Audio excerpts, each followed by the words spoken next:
Wait, what? Layla said. You mean you're doing this whole thing on purpose?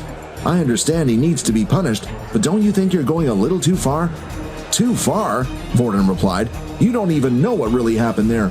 Were you nearly killed by a blood-sucking beast, abandoned in a world full of monsters everywhere? They were in the dorm room area, but were on the floor directly above where Quinn would usually stay and sleep. We're here, Logan said. As Quinn looked around, he noticed they were fewer doors and were further spaced apart. What is this place? Quinn asked. It's the VIP dorms. If your family makes a generous donation to the military before coming here, then you get access to one of these rooms. As he opened the door, Quinn was amazed by the sight in front of his eyes. The whole room was filled with what Quinn could only call junk. There were piles of scrap metal everywhere, and lying across the entire place were gadgets, little spaceships, controllers, and all sorts. There were two things that stood out in the room. One of them was a large human-sized tube that seemed to be hooked up to a computer and had large tube-like wires hanging from the top, and right next to that was a VR pod, one of the ones that cost 100,000 credits to buy. Logan then went to sit into his mechanical chair that instantly sprouted a load of arms and started to give him a massage. So what did you want help with? Logan asked. I was wondering if you would be able to hack the watch for me, allow it to display a number of whatever I want. I should be able to do that easily for you, but first you need to tell me why. Quinn hesitated for a little bit. He had only just met Logan. I think I know what you're thinking, Logan said.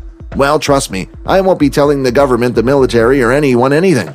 I'll be honest with you, Quinn, I don't care about you. I care about the person who was able to input a system into your mind. To find that person, I need you to lead me to him, and before that happens, I'm not letting anyone take you away. Logan's words sounded a little scary and harsh to Quinn, but at least they were honest. As you know, my system has a certain set of skills that are allowed to be used in the game, but the thing is, I actually do have an ability. Quinn then lifted the shadow and started to move into a giant hand, and used it to wave at Logan.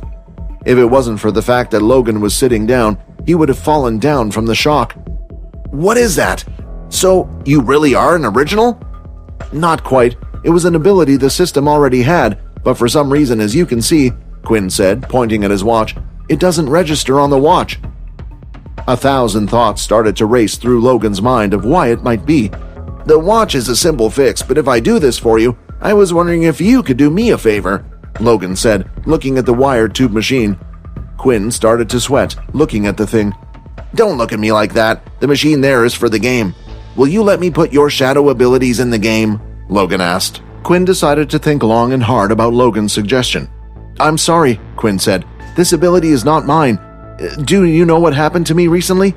What happened to you? Logan said, puzzled. Want to watch more episodes of my vampire system?